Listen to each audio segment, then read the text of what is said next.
Hello students, good morning to all. I am your teacher from Guru Ramdas College of Pharmacy. Today we are going to start our lecture of subject Pharmaceutical Chemistry 2. So today's chapter is antitussive and expectorants.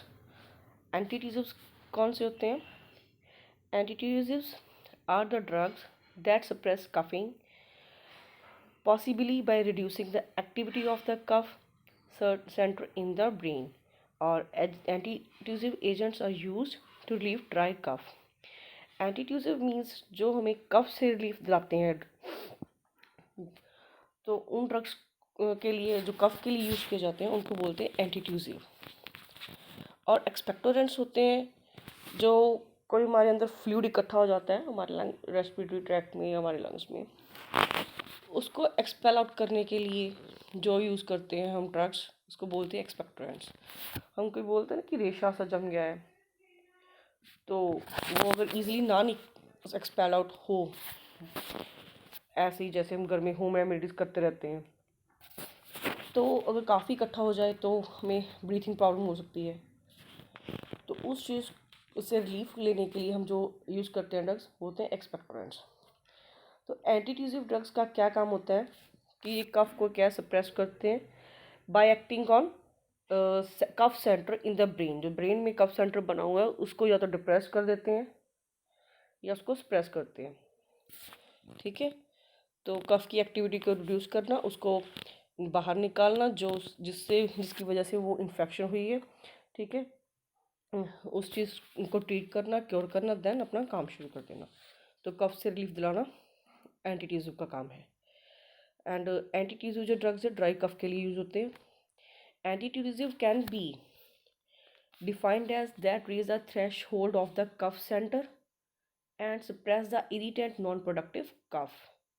वही जो cough centre को activate करते हैं, cough centre को stimulate करते हैं ताकि वो अपनी पावर जो है, जो एक्टिविटी है, एंटीट्यूसिव के साथ मिलके शो करे ताकि कफ से हमें रिलीज मिले। इरिटेंट जो हमारे गले में ईचिंग वगैरह कुछ भी होती है, ठीक है, जो जिस चीज़ को हमारी बॉडी में नहीं होना चाहिए, एक तरह की इन्फेक्शन है और इन्फेक्शन को हमारी बॉडी में नहीं होना चाहिए, तो उस चीज़ को सप्रेस करते हैं और उसको से हमें रिलीफ दिलाते हैं, उस इन्फेक्शन को ख़त्म करते हैं। Cough is the phenomena wherein irritating substances, mucus and other secretions from the respiratory tract are expelled out. mucus होता है बलगम, जिसे हम कहते हैं कि बलगम सी हमारी छाती में जम रही है। तो कफ क्या चीज़ होगी? जो हमारे अंदर इरिटेट सब्सटेंसेस होते हैं, वो इन्फेक्शन, गले में ईचिंग होती है, बलगम जम जाती है, कुछ भी और तरीके की जो सिक्रीशंस हैं फ्रॉम द रेस्पिरेटरी ट्रैक्ट वो एक्सपेल्ड आउट होती हैं, खांसते हैं वो एक्सपेल्ड आउट होती हैं। तो इस चीज़ से रिलीफ लेने के लिए हमें एंटीट्यूसिव जो है यूज़ करने होते हैं। Under normal conditions cough brings about a clearing of the respiratory tracts. अगर हमें वैसे ही खांसी नहीं है, तो जो थोड़ी बहुत सी कोई इन्फेक्शन होती है, तो कफ का वहाँ पे काम होता है उस चीज़ को क्लियर आउट करना। जैसे कि इन एक्सेस एयर होती है, जो गंदी एयर कह सकते हैं हम, ज़्यादा एक्सेसिव हो जाए। When it cough is excessive, cough ज़्यादा हो जाए, अगर वो ज़रूरत से ज़्यादा हो जाए, then it needs to be control. ठीक है, तब इसको कंट्रोल करने की ज़रूरत होती है, अदरवाइज ये सवियर एक्शन सवियर मोड पे चली जाती है। It is believe that antitussives act mainly at the cough centre, as we already read it, that is situated in the medulla oblongata। Brain के मेडुला ऑब्लिगेटा के part में cough centre होता है, तो एंटीट्यूसिव वहाँ पे एक्ट करते हैं। A cough is a reflex phenomena and potent antitussives act centrally by depressing or suppressing cough by a reflex mechanism. I already told you that. Compounds that have an antitussive activity can be divided into two categories. तो उसकी classification क्या है? जो compounds as antitussive act करते हैं वो है narcotic antitussive, और दूसरा है सिंथेटिक नॉन कॉर्केटिक। तो इसमें एक और भी है क्लासिफिकेशन, वो हम देख लेते हैं। Classification of drugs for cough कौन सी है? फ्रेंजल डीमल्सेंट्स लॉजेज, आगे कफ ड्रॉप्स होते हैं, लिंक्चर्स प्रेजेंट होते हैं, सिरप्स आते हैं, ग्लिसरीन या लिक्विडाइज होते हैं। एक्सपेक्टोरेंट में कौन कौन सी ड्रग्स आ जाती हैं, जैसे म्यूकोकाइनेटिक्स और सोडियम और पोटाशियम सिट्रेट, पोटाशियम आयोडाइड और अमोनियम क्लोराइड। म्यूकोलिटिक्स में आ जाते हैं जैसे एम्ब्रोक्सोल्स, carbocisteine. Antitussive cough centre suppressants कौन से हैं, वो ब्रोंकाइल स्क्रीशन के एनहांसर्स होते हैं। एक्सपेक्टोरेंट्स ब्रोंकाइल स्क्रीशन एनहांसर्स और antitussive cough centre suppressants. Opioids codeine, pholcodine, non opioids noscapine, dextromethorphan, chlophedianol, antihistaminics chlorpheniramine, diphenhydramine, promethazine. Adjuvant antitussives, bronchodilators, salbutamol, terbutaline. Come to the back, narcotic antitussive. Morphines and codeine. ये दो drugs हैं, वैसे तो ये alkaloids हैं, are the important alkaloid of opium, but being potent analgesic होने के साथ साथ ये वेल नॉन एंटीट्यूसिव एजेंट्स भी हैं। These and ethyl morphine, diamorphine, methadone, meperidine are potent antitussive agents. Since all these drugs are narcotic in nature, they are called as narcotic antitussive. These have been covered under the topic on analgesics. वो हमने analgesic में ये drugs जो है cover कर लिए हैं, तो आप वहाँ से इसको ले सकते हैं। तो इसमें नार्कोटिक में आगे जाता है सिंथेटिक। नार्कोटिक के बाद आ जाता है synthetic non narcotic antitussive. Narcotic antitussive हमारे प्रीवियस चैप्टर्स में कवर हो चुके हैं, तो यहाँ हम देखेंगे सिंथेटिक कौन कौन से हैं। क्लिनिकली यूज कंपाउंड्स सबसे पहले है डेक्स्ट्रो मैथोर फैन हाइड्रोब्रोमाइड, और इसकी प्रॉपर्टीज हम देख लेते हैं। सॉल्ट का कलर क्या है, वाइट क्रिस्टलाइन पाउडर है, और ऑर्डर इसका ऑर्डरलेस है, टेस्ट बिटर है। सॉल्युबिलिटी क्या है इसकी, soluble in water and also more soluble in alcohol or chloroform. Drug act as antitussive without any sedative or analgesic action. That is मतलब ये कोई इसका कोई सीडेटिव या एनाल्जेसिक एक्शन नहीं है, इसलिए इनको सिंथेटिक नॉन नार्कोटिक कहा गया है। कोई नार्कोटिक जैसा इफेक्ट शो नहीं करते हैं, ठीक है। इनका अपना ही एक्शन है, दैट इज एंटीट्यूसिव। डोज हो गया 15 to 30 mg 1 to 4 times a day। Next है लेवो प्रोपोक्साइफिन। इसकी प्रॉपर्टीज एंड यूजेस, इसको नेप्साइलेट भी कहा जाता है। वाइट पाउडर है इन कलर, टेस्ट इसका ऑलमोस्ट टेस्टलेस है। सॉल्युबिलिटी वाटर सॉल्युबल है, क्लोरोफॉर्म और अल्कोहल में भी सॉल्युबल है। Given in the form of suspension in dose 50 mg। Next आ गया noscapine. It is an alkaloid of opium. Colour white है, odourless and taste intentionally bitter taste. Solubility water में insoluble है and alcohol और chloroform में slightly soluble है।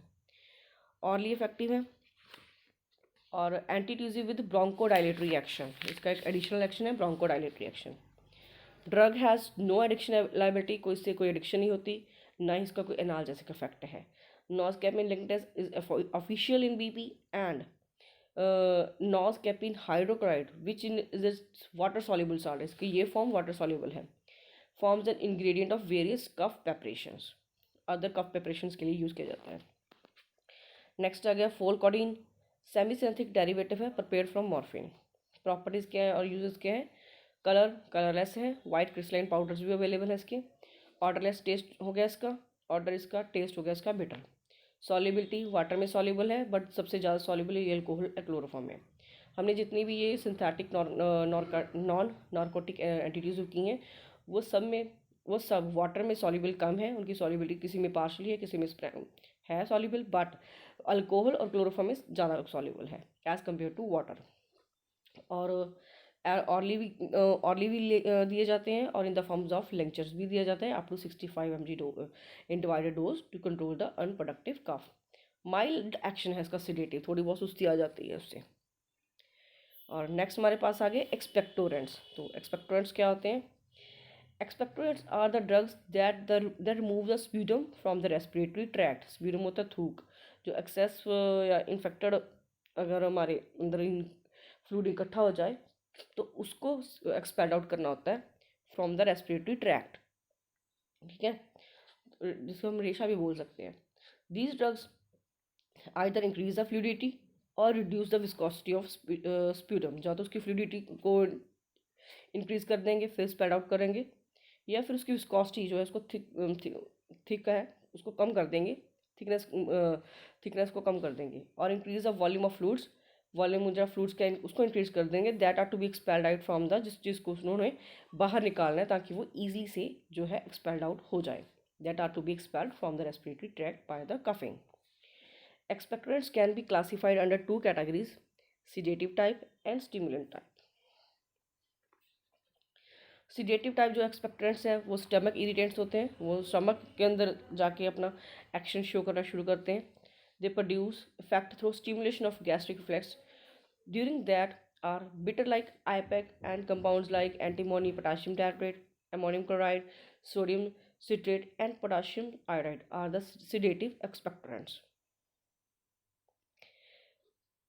In stimulant type, these are all sedative expectorants. Next other one है stimulant type. These drugs bring about a stimulation of the secretory cells of the respiratory tract. Drugs bring about a stimulation of secretory cells of the respiratory tract directly or indirectly. Since the drug stimulates secretion, more fluid is produced in respiratory tract. अगर drugs जो stimulating secretion के through act करते हैं then ज़्यादा drugs fluid produce होते हैं and has the sputums get diluted, और sputum क्या है वो डाइल्यूट हो जाता है, ठीक है। फिर उसको एक्सपेल आउट करना इजी हो जाता है, अदरवाइज वो काफ़ी इकट्ठा होना शुरू हो जाता है हमारे रेस्पिरेटरी ट्रैक्ट में। Terpenoid oils like eucalyptus, lemon and anise, and active constituents of drugs like terpin hydrate, anethole, which are stimulant expectorants. Amongst phenolic compounds, 2-methoxyphenol and acetyl or glyceryl ethers are useful expectorants.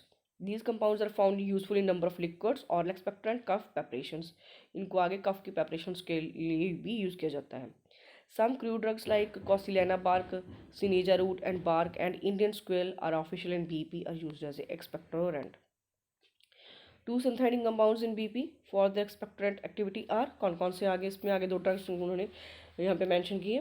First है bromhexine hydrochloride, that is 2 amino 5 die bromo benzyl methylene hydrochloride.